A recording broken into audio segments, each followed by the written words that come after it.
Nox's and the Tomb of Terrible Ideas. Nox's, still basking in the dubious glory of their potion of patience triumph, felt a familiar itch, not the kind that comes from forgotten bandages in their backpack, but the itch of destiny. Or maybe it was just the residual grog from last night. Either way, that glowing tomb entrance they'd stumbled upon was calling. The guild had issued a stern collective, "Don't you dare, Noxes," which, to their ears, sounded suspiciously like, "Go forth and conquer, you magnificent bastard." Armed with the essentials, a sputtering torch, a half-eaten loaf of stale bread, 2 suspiciously damp bandages, and what they swore was a magic dagger. It was, in fact, a tarnished letter opener they'd found in a discarded desk. Noxes approached the ominous entrance. The air grew colder, thick with the scent of ancient dust, and— was that fear? No, probably just their own questionable hygiene. With a dramatic flourish that nearly extinguished their torch, Noxes kicked open the tomb door.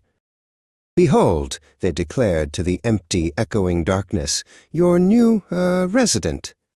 The door groaned open, releasing a cloud of ancient dust so thick Noxes immediately inhaled half of it, triggering a sneeze so violent it echoed through the stone corridors like a war horn.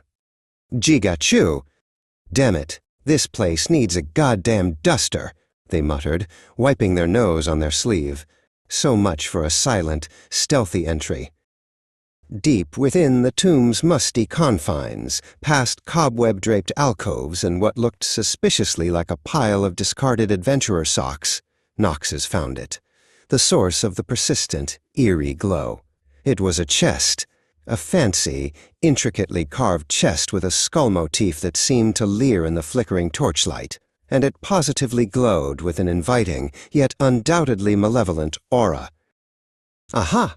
Noxes exclaimed, poking it cautiously with their letter opener. A chest, probably full of, well, chests. Or gold, or more stale bread. They circled it, eyeing the ominous glow. Any sane person would have recognized the universal "do not touch" sign that radiated from it, but Noxes was not sane. Noxes was a new UO player. Right, they mused, pulling out their stale loaf of bread. Safety first. With a grunt of effort, they hurled the rock-hard bread at the chest. It bounced off with a dull thud. "See?" Noxes declared triumphantly, puffing out their chest. "Totally safe. Just a bit bready." With newfound confidence born from a bread-based scientific experiment, Noxes gripped the chest's ornate lid and yanked. There was a blinding flash, a sound like 1,000 angry wasps, and then the tomb filled with the clatter of bone. A swarm of skeletal warriors, their empty eye sockets glowing with malevolent intent, rose from the surrounding alcoves. "Oh shit!" Noxes shrieked, dropping the letter opener and the torch in a panic. The torch rolled, igniting a stray cobweb, and suddenly one of the skeletons was engulfed in flames.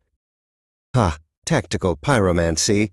Noxes yelled, spinning in circles, trying to decide whether to run, fight, or just curl into a ball and cry. They opted for running in circles, which, to their credit, made them a harder target. One skeleton, its robe still smoldering, swung a rusty sword. Noxes sidestepped clumsily, tripped over their own feet, and somehow ended up behind a pillar.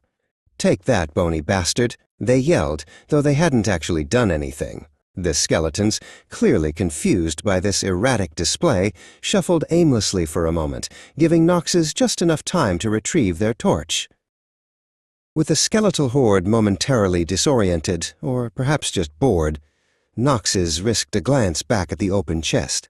Inside, nestled on a velvet cushion, was a single, glittering amulet. It pulsed with the same eerie glow as the chest. "Oh, you pretty thing." Noxes cooed, ignoring the lingering smell of burnt bone and the faint sound of skeletal groans. They snatched the amulet and, without a second thought, slipped it around their neck.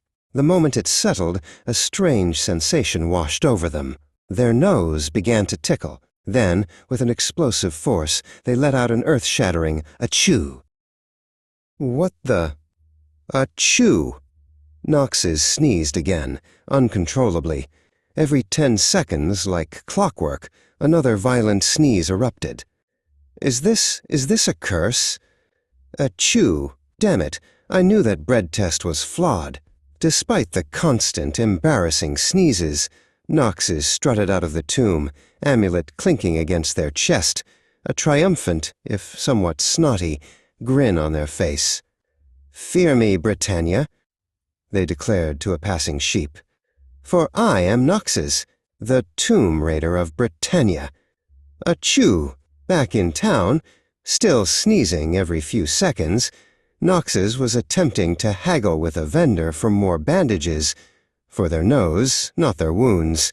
A hooded stranger, lurking in the shadows of an alley, suddenly stiffened, their gaze fixed on the glittering amulet around Knox's neck. The stranger stepped forward, their voice a low, gravelly whisper. "You have no idea what you've done." Knox's, mid-sneeze, blinked. "Nope. Achoo, and I'm not sure I wanna. You selling tissues?" They grinned nervously, a bead of snot threatening to escape. The stranger just stared, their eyes wide with a mixture of horror and disbelief. The amulet around Knox's neck pulsed, and another sneeze rattled their entire body. Tomorrow, Knoxes thought, I am definitely getting this thing identified, or maybe just selling it to the next sucker. Achoo!